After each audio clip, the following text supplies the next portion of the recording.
பிறவியின் பயன் தரும் பேரின்பதானம்.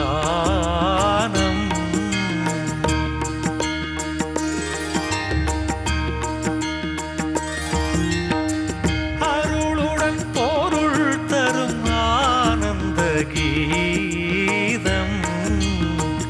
அதிர்வேன ஓங்கிய ஸ்ரீ விஷ்ணு பாதம். ஸ்ரீராம் ஸ்ரீராம் ஜெய ராம் ஜெய ஜெய ராம்.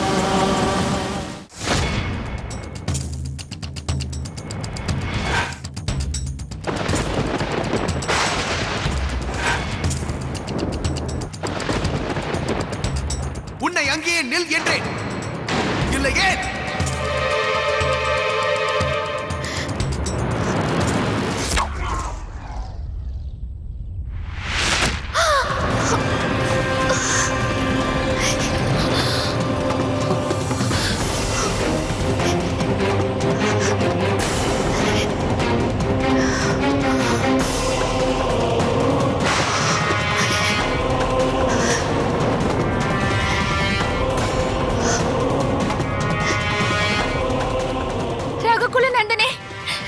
என்ன காரியம் செய்து விட்டீர்கள் சீதா?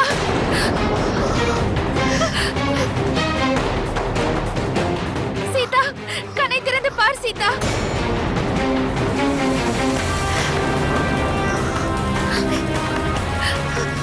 ராமபிரானே, தாங்கள் இங்குதான் இருக்கிறீர்கள். பிறகு ஏன் உங்கள் சகோதரரை தடுக்கவில்லை? ஊர்மிளா, நீ நினைப்பது போல் இவள் சீதை அல்ல.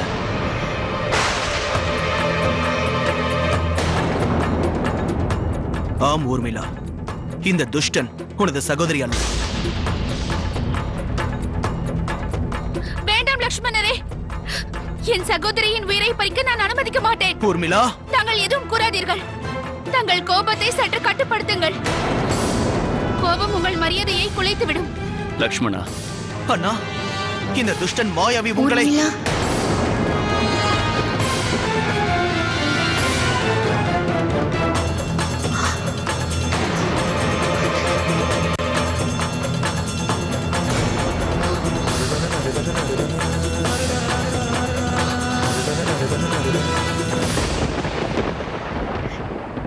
சீதா, சீதா,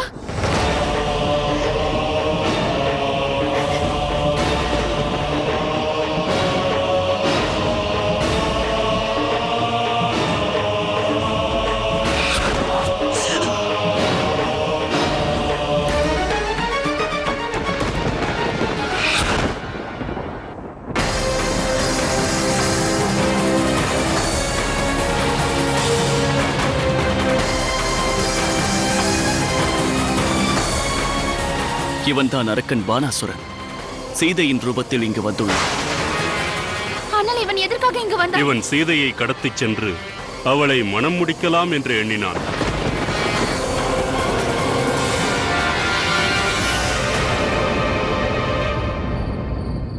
மகாராஜா, தாங்கள் இதை முன்பே அறிந்திருந்தும் ஏன் எங்களிடம் கூற மறுத்துவிட்டீர்கள்? மன்னிக்க வேண்டும் ரகுவீரரே.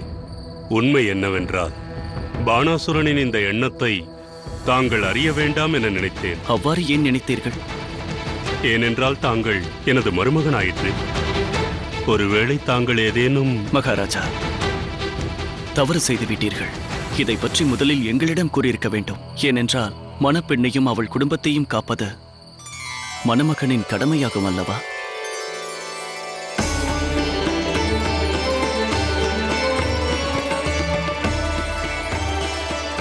மகாராஜா, தசரத புத்திரனான ராமன் இன்று ஒரு வாக்களிக்கிறார்.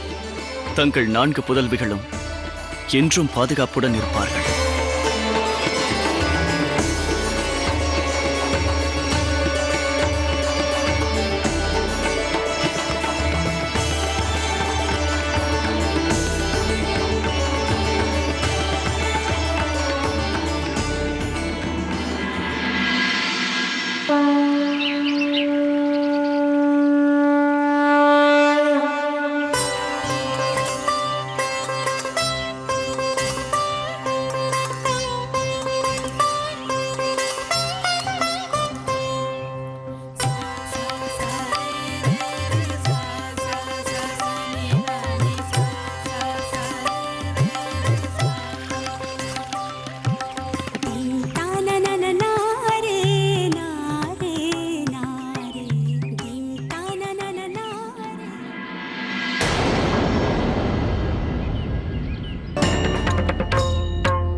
நான் தங்களை நம்பாமல் இருந்ததற்கு தங்களிடம் நான் மன்னிப்பு கேட்டுக்கொள்கிறேன். சீதை உருவில் இருந்த அந்த அரக்கனை தாக்கிய பொழுது உண்மையில் நான் குழம்பிவிட்டேன். அரக்கன் என்று முன்பே தெரிந்திருந்தால் நான் நிச்சயமாக அவ்வாறு நடந்திருக்க மாட்டேன். நான் இப்பொழுது நேற்று நடந்ததற்காக மன்னிப்பு கூற விரும்புகிறேன்.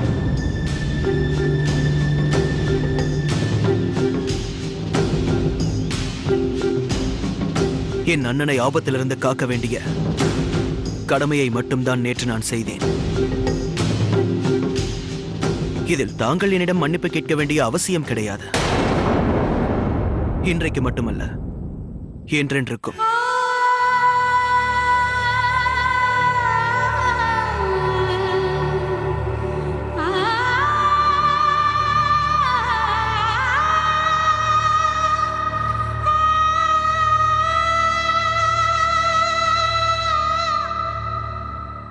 அனைத்தும் நல்ல விதமாக இதில் பூ நடக்கும். குறைவாக உள்ளது, அதிகம் கொண்டு வா. சீக்கிரம். செல். நான் கூறினேன் அல்லவா? மகாராஜா, இந்த திருமணம் நடக்கக்கூடாது.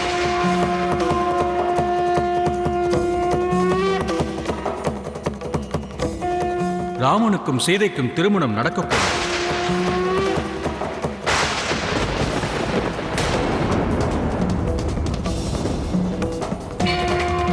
தாங்கள் ஏன் அவ்வாறு கூறுகிறீர்கள்? அப்படி என்ன நடந்தது? நானாக கூறவில்லை மகாராணி, இந்த ராமனின் ஜாதகம்தான் கூறுகிறது.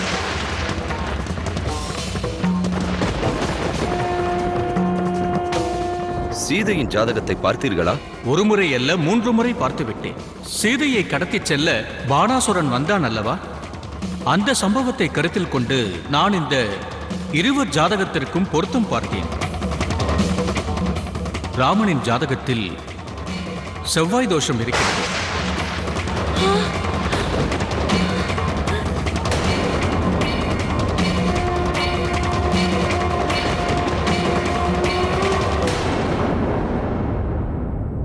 அவருக்கு தங்கள் மகளை மணமுடிப்பதென்பது ஆபத்தை வரவழைக்கும்.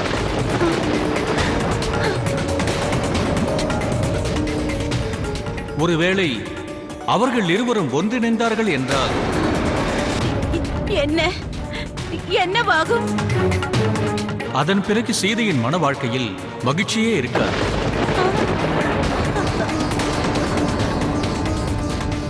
சீதை சூனியம் எனும் சுழலில் சிக்கித் தவிப்பாள்.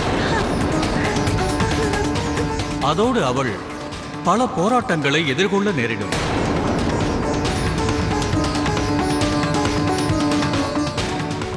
அதனால் தங்களை வேண்டிக் கேட்கிறேன் மகாராஜா, இந்த திருமணம் நடக்கக்கூடாது.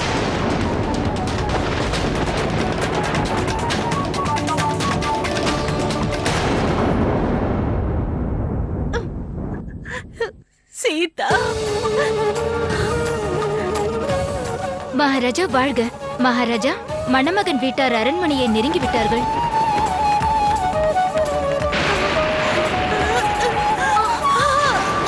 சுனைனா,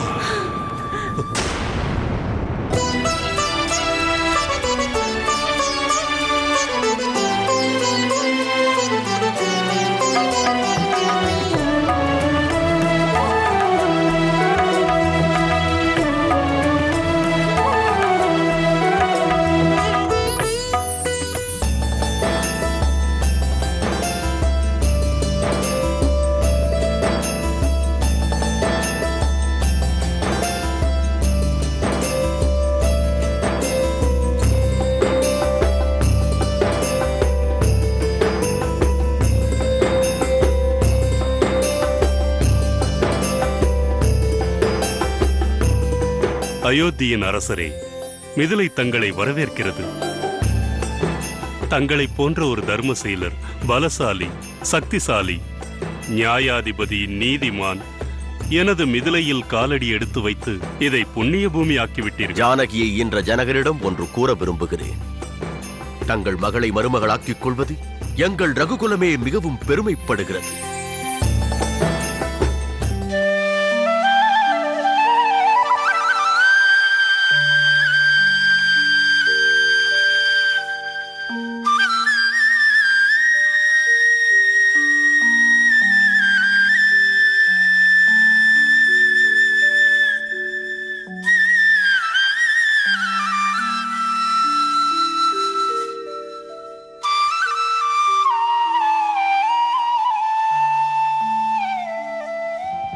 நீடூழி வாழ்வீர்களாக, நலமுடன் வாழ்வீர்களாக.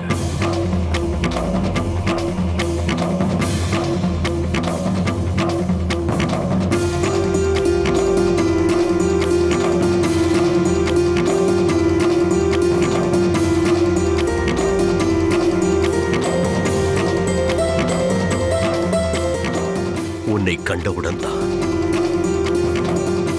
தொலைந்த என் உயிர் மீண்டும் என் உடலை வந்து சேர்ந்தது மகனே. நீங்கள் இருவரும் அயோத்தியில் இல்லை. உன்னையும் உன் சகோதரன் லட்சுமணனையும் காண என் உள்ளம் துடித்தது மகனே. உன் பேச்சே என் உயிர் மூச்சு ராமா. இனி எப்போதும் என்னை பிரிந்து செல்லாதே.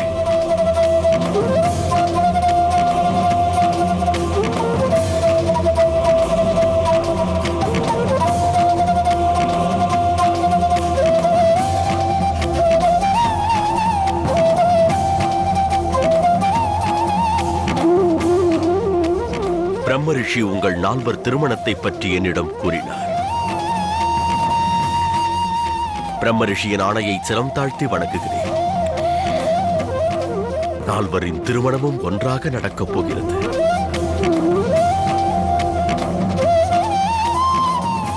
அரண்மனைக்கு செல்லலாம், வாருங்கள்.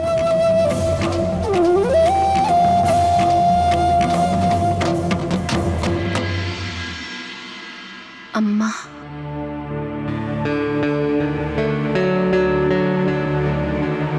அம்மா,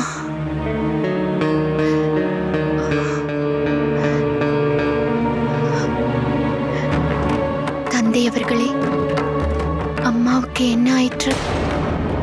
அவள் பானாசுரனின் தாக்குதலை எண்ணி பயந்து விட்டாள்.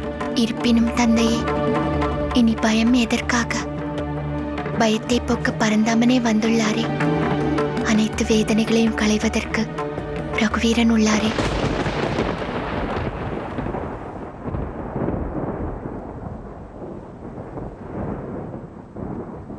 நீ இதை பற்றி கவலை கொள்ளாதே. சென்று ஓய்வெடு. செல் சீதா.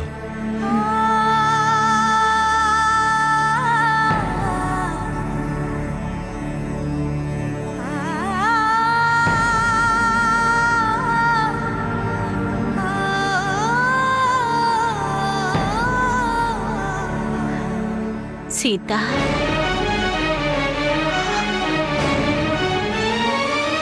அம்மா, சீதா, நீ செல் மகளே. இல்லை, எங்கும் செல்லாதே. சீதா, உன் அன்னைக்கு ஓய்வு தேவைப்படுகிறது. இல்லை, நீ செல் சீதா. நான் ஓய்வெடுக்க மாட்டேன் மன்னா.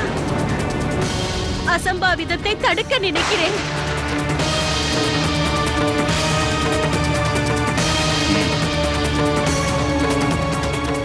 இங்கு வா என் மகளே. அம்மா, ராமனை மணக்க வேண்டும் என்ற எண்ணத்தை துறந்து விடும் மகளே.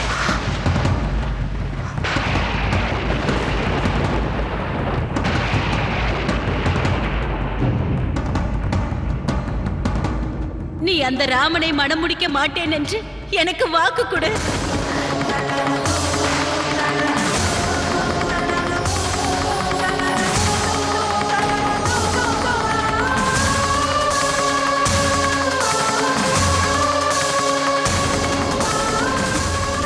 இந்த திருமணத்தினால் உனக்கு மகிழ்ச்சி கிடைக்காது.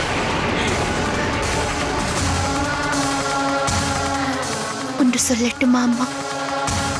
ரகோத்தமரின் மனைவி ஆவதில் தான் எனக்கு மகிழ்ச்சி உள்ளது. இப்பொழுதோ நான் மனப்பூர்வமாக அவரை என் மணாளராக முடிவு செய்துவிட்டேன். அப்படி என்றால் உடனே உன் மனதில் உள்ள எண்ணங்களை அழித்துவிட.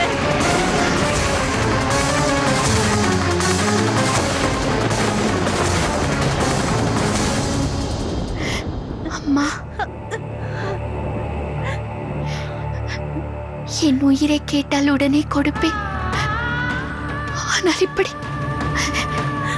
ஒரு அம்மா தன் புதல்வியின் மகிழ்ச்சியை தான் விரும்புவாள் சீதா. இந்த திருமணத்தில் உனக்கு மகிழ்ச்சி கிடைக்காது.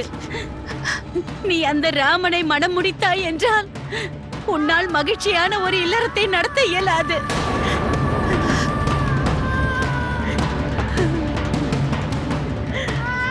ரகுநந்தரோடு என் உயிர் கலந்து விட்டது. இதன் பின்பு அவர் இல்லாமல் நான் வாழ்வது முடியாத ஒன்று.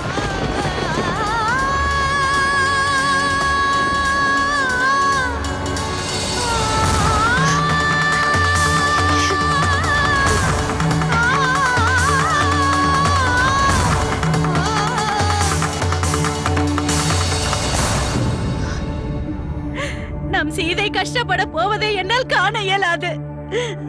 நீங்கள் செல்லுங்கள், உடனே செல்லுங்கள். அயோத்தி மாமன்னரிடம் நமது நிலையை பற்றி விவரமாக கூறுங்கள். அவர் ஒப்புக்கொண்டால் சரி, இல்லையே இந்த திருமணத்திற்கு முன்பாக எனது பிராணனை தியாகம் செய்வேன், உயிர் துறந்து விடுவேன். சுனைனா, இவ்வாறெல்லாம் கூறாதே. மகாராஜா, மகரிஷி விஸ்வாமித்திரரும் வசிஷ்டரும் தகவல் அனுப்பியிருக்கிறார்கள். திருமணத்தை எவ்வாறு நடத்தலாம் என்பதை விவாதிக்க அழைத்திருக்கிறார்கள்.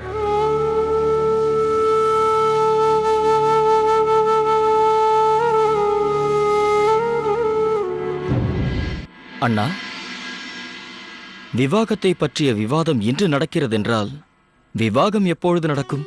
நாளையா? பரதன் அண்ணா, இருமணம் என்றோ இணைந்து விட்டது. அதனால் விவாகம் விரைவில் நடந்துவிடும். அது இருக்கட்டும் அண்ணா, ஒன்று கூறுங்கள். காதல் என்றால் என்ன?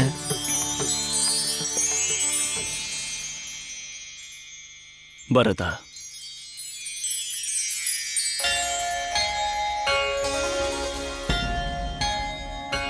காதல் அது மனிதனின் மனத்தில் மறைந்திருக்கும் அற்புதமான உன்னதமான உணர்வாகும். காதல் அது ஒரு திவ்ய அனுபவம். காதல் அது ஒரு சக்தியாகும். காதல் பக்தியின் ஒரு ரூபம்.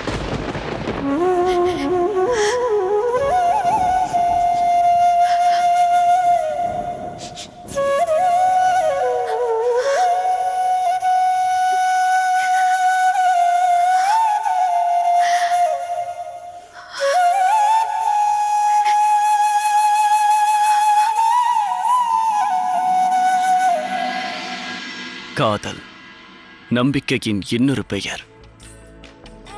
காதல் ஒரு பிணைப்பு. காதல் சிருஷ்டியின் ஆதி மூலம்.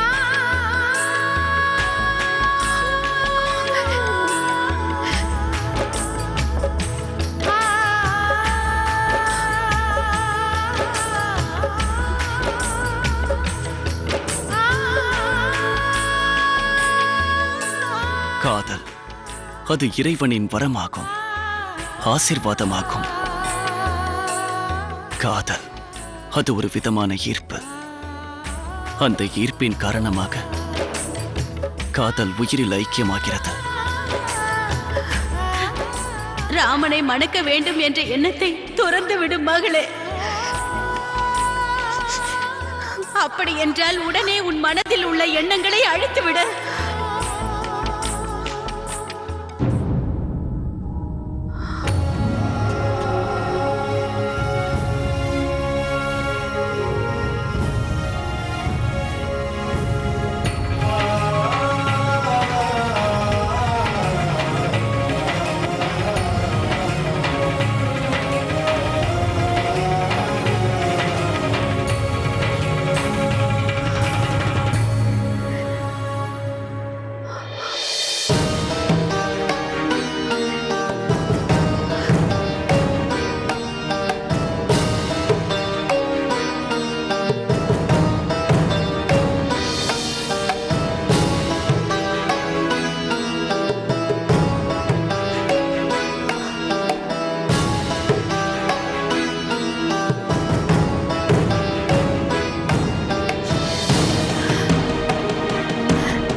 ராமனை மணக்க வேண்டும் என்ற எண்ணத்தை துறந்து விடும் மகளே.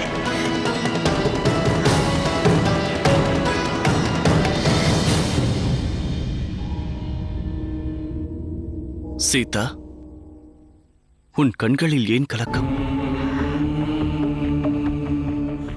நிகழப்போகும் நம் திருமணத்தை முன்னிட்டு நம்முடைய இரு வீட்டினரும் குருமுனிக்களின் முன்னிலையில் பேச இருக்கிறார்கள். இதில் உனக்கு சம்மதம் இல்லை என்றால் நீ மறைக்காமல் என்னிடம் கூறலாம்.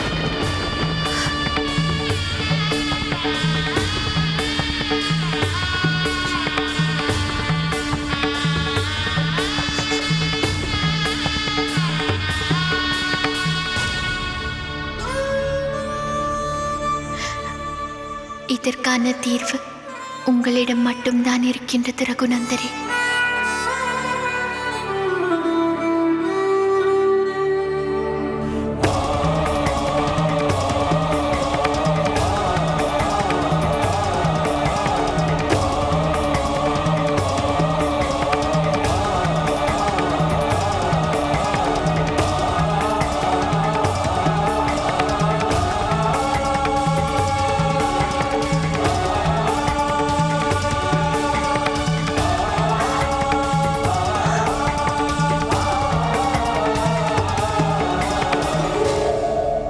இந்த பிரச்சனையை ஆரம்பித்தது நீங்கள்தானா சதானந்தரே?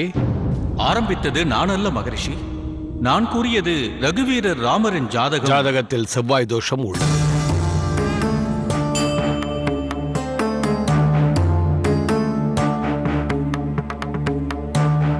இதுதானே தங்களது வாதம்?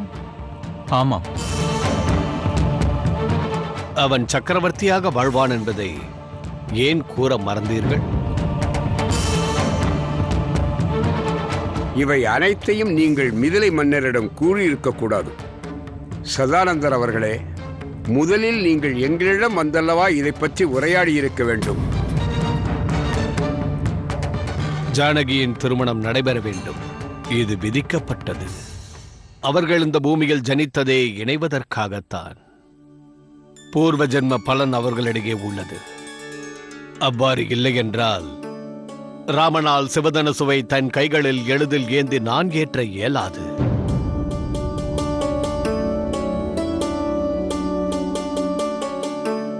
எனக்கு ஒரு விஷயத்தை தெளிவுபடுத்துங்கள். ஒருவரது ஜாதகத்தில் ஏதேனும் தோஷம் இருந்தால் அதற்கு என்ன பரிகாரம் செய்வீர்கள்? கிரகசாந்தி செய்ய நாம் அறிவுரைப்போம். அப்படி என்றால் இந்த செவ்வாய் தோஷத்தை முறியடிக்க இயலாதா? இப்பொழுது என்ன செய்ய வேண்டும்? என்ன பரிகாரம் செய்ய வேண்டும்?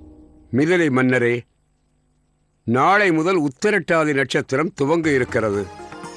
இந்த நட்சத்திரத்தில் 2ஆம் பாகமானது சுபமாக இருக்கிறது. சதானந்தரே, அந்த புண்ணிய காலத்தில் திருமணம் நடந்தால் அது கண்டிப்பாக சிறப்பாகவே இருக்கும் மகரிஷி. அவர்களது தாம்பத்திய வாழ்க்கை வெற்றிகரமாக இருக்கும். அப்படி என்றால் ராமனுக்கும் சீதைக்கும் திருமணம் நடத்தலாம்.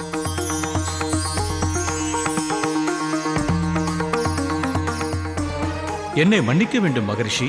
நான் மாபெரும் தவறிழைத்து விட்டேன். மிதிலை மன்னரே,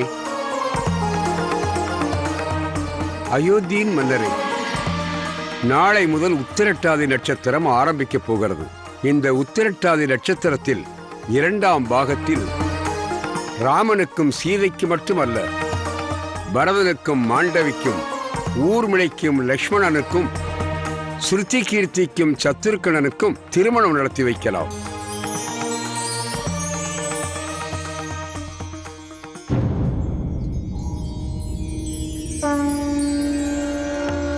ஜெய் சிவசம்போ, ஜெய் போலேநாத்.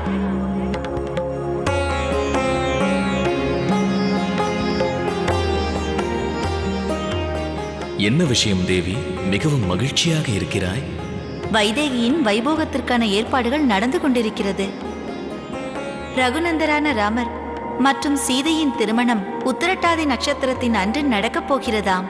என் கண்கள் ராமரையும் ஜானகியையும் மணக்கோலத்தில் காண துடிக்கிறது. நானும் அந்த திருமணத்தை காண்பதற்காக மிகவும் ஆவலோடு காத்துக் கொண்டிருக்கிறேன். எந்த மகிழ்ச்சியை பற்றி பேசிக் கொண்டிருக்கிறீர்கள் மகாதேவா?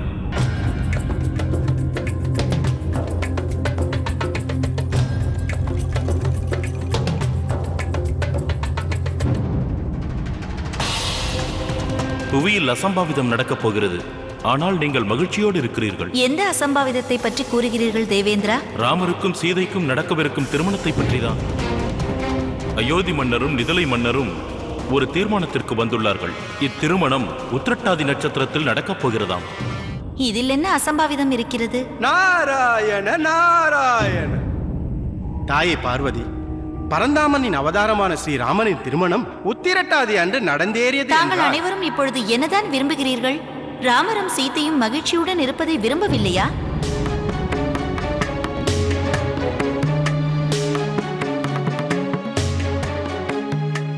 அவர்கள் திருமணத்தை எண்ணி நீங்கள் ஏன் வருந்துகிறீர்கள்? தாயே பார்வதி, புவியில் அக்கிரமங்களும் அநியாயங்களும் பெருகிவிட்டது. பூமாதேவி தாயே, இலங்கேஸ்வரன் ராவணனின் அக்கிரமத்தை தாழாமல் பிரம்மதேவனிடம் வேண்டுகோள் விடுக்க சென்றுள்ளார்கள். பிரம்மதேவரும் அவர்களுக்கு நம்பிக்கை அளித்துள்ளார். பூமாதேவி தாயின் கண்ணீரை நிச்சயமாக துடைப்பேன் என்றுள்ளார்.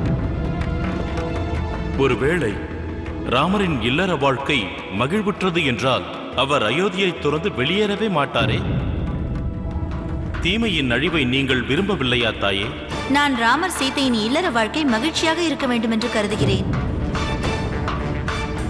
மகாதேவரே, தாங்கள் என்ன விரும்புகிறீர்கள்? தேவேந்திரா, நடப்பவை அனைத்தும் நன்மைக்கு. எது எப்போது நடக்க வேண்டுமோ அதை பிரபு கவனித்துக் கொள்வார். உத்தரவு மகாதேவா.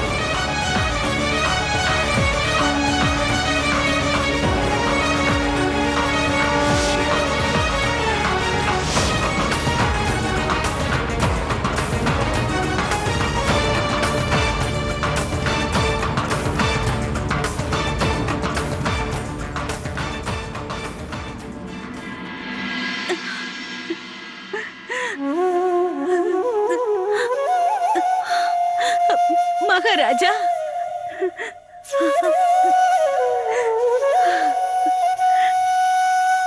இனி நீ கண்ணீர் சிந்த வேண்டிய அவசியமில்லை. பிரச்சனைக்கு தீர்வு கண்டுவிட்டோம். எப்படி? மன்னர் ஒப்புக்கொண்டு விட்டாரா?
அக்கா, தங்களுக்கு என்ன ஆயிற்று?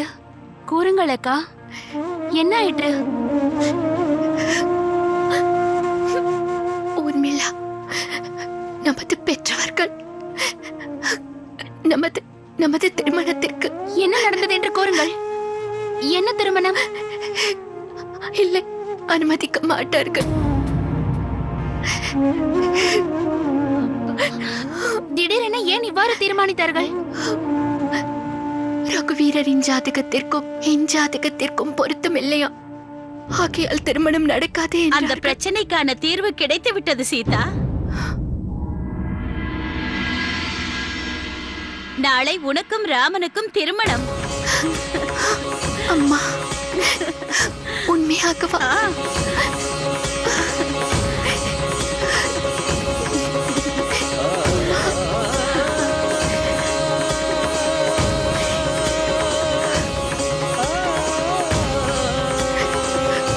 இனி நீ அழத் தேவையில்லை. கவலையை மறந்துவிடு. சரி வா ஊர்மிளா, ஏற்பாடுகள் செய்ய வேண்டும் அல்லவா?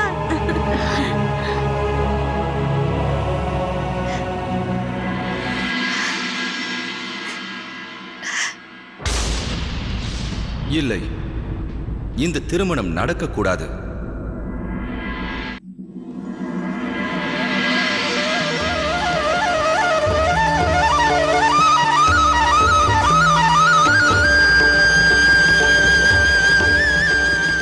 புஷ்பங்களை கொண்டு வந்து விட்டீர்களா? மண்டபம் தயாராக உள்ளதல்லவா? ஆமாக்கா. அனைத்தும் வெகு விரைவாக நடக்கிறதல்லவா? தங்களுக்கு கவலை வேண்டாம் அக்கா, எல்லாம் சரியாகத்தான் நடந்து கொண்டிருக்கிறது. நாம் எண்ணியது போல் நன்றாக நடக்க வேண்டும். ஆமாக்கா. அந்த தட்டை அங்கே வைக்காதீர்கள். அங்கே மிதிலை நகரத்தில் திருமணத்திற்கான ஏற்பாடு நடக்கிறது.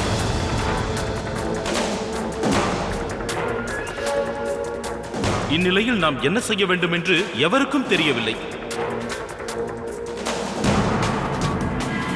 அரண்மனையில் மட்டுமல்ல, திருமண மண்டபத்தின் 4 புறத்திலும் பலத்த பாதுகாப்பு இருக்க வேண்டும். அது மட்டுமல்ல, மணப்பெண்கள் தயாராக இருக்கிறார்களா என்று பாருங்கள். அந்த கவலை தங்களுக்கு வேண்டாம் அண்ணா, அந்த வேலையை நாங்கள் பார்த்துக் கொள்கிறோம். ஆகட்டும்.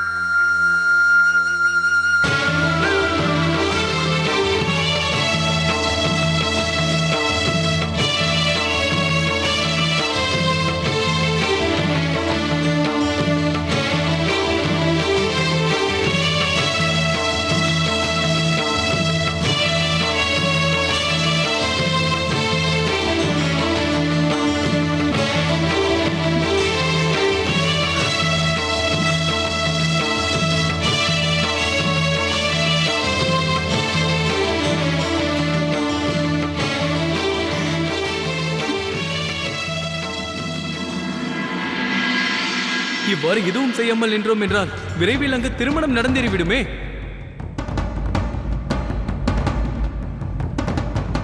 குஷத்வஜா, நர்த்தகி இன்னும் வரவில்லையா? சென்று பார். தாங்கள் கவலை கொள்ள வேண்டாம். சரி, அனைத்து ஏற்பாடுகளுடன் நேரம் வரும்பொழுது நாங்கள் அங்கு வந்து விடுவோம். நாராயண நாராயண. தேவேந்திரா, மகாதேவர் கூறியதை நீ மறந்து விட்டாயா? எந்த ஒரு விஷயமும் சரியான நேரத்தில் தான் நடக்கும், அதை மாற்ற இயலாது. இதோ பார் தேவேந்திரா, பிரபு ஸ்ரீ ராமரின் திருமணம் உத்திரட்டாதி நட்சத்திரத்தில் நடந்தது என்றால் அந்த திருமணம் வெற்றி பெறும். அதற்கு சரியான நேரத்தில் திருமணம் நடக்க வேண்டும். ஒருவேளை குறித்த முகூர்த்தத்தில் திருமணம் நடக்கவில்லை என்றால், அதாவது உத்திரட்டாதி நட்சத்திரத்தில் நடைபெறவில்லை என்றால் திருமணம் வெற்றி பெறாது. ஆனால் தேவரிஷி, உத்திரட்டாதி நட்சத்திரத்தில் திருமணம் நடக்காமல் இருக்க நாங்கள் என்ன செய்ய வேண்டும்?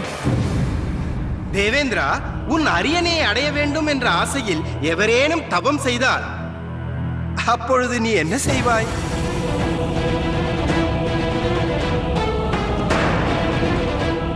தங்கள் அறிவுரை இல்லாவிட்டால் நாங்கள் என்ன செய்வோம் நாரதரே?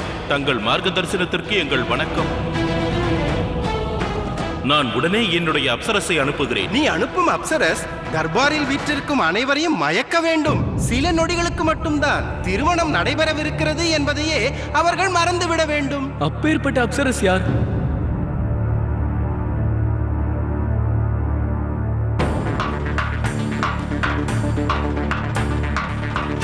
சந்திரதேவன். என்ன? ஒருவேளை சந்திரதேவன் அப்சரசை போல மாறுவேடம் தரித்து சென்றால் நம் திட்டம் நிறைவேறும். ஏனென்றால் சந்திரதேவன் தான் நட்சத்திரங்களின் தலைவனாவான். அப்படி இருக்கையில் உத்திரட்டாதி நட்சத்திரத்தை பற்றி என்ன கவலை? நாராயண நாராயண.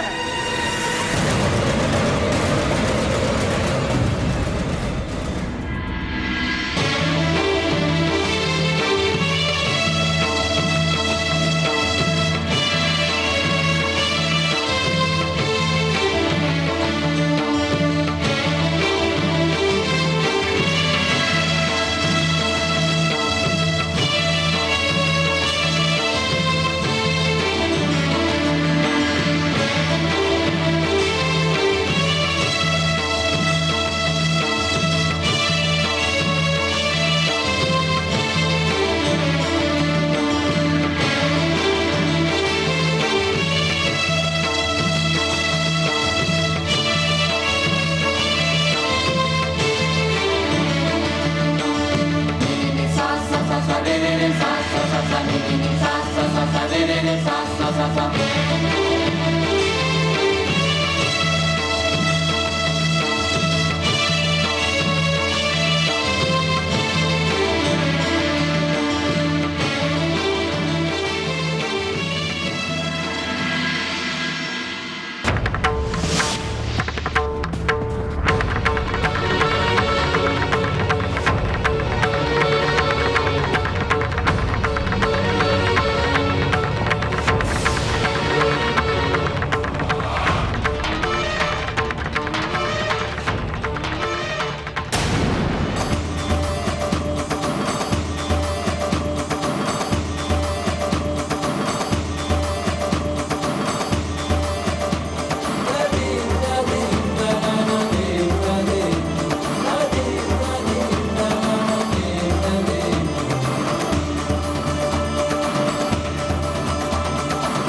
रघुकुल नायक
விஷ்ணு அம்சமாய் தோன்றிய ராமா தசரத மைந்தன் ஆகிய வீரா பொச்சிலை வடிவ கற்பக விருட்சம் காமதேனுவாய் தோன்றிய பெண்ணை அருளினும் முன்னிரு பார்வையில் கவர்ந்தே அரவணைத்த ஆனந்தம் ஆனந்தம் வழங்க எல்லா சுகமும் சுகமாயிடையும் சுகமே ஸ்ரீராம் ரகுகுல நாயகனே ஸ்ரீராம் திருமண மங்களம் காணும் ராம்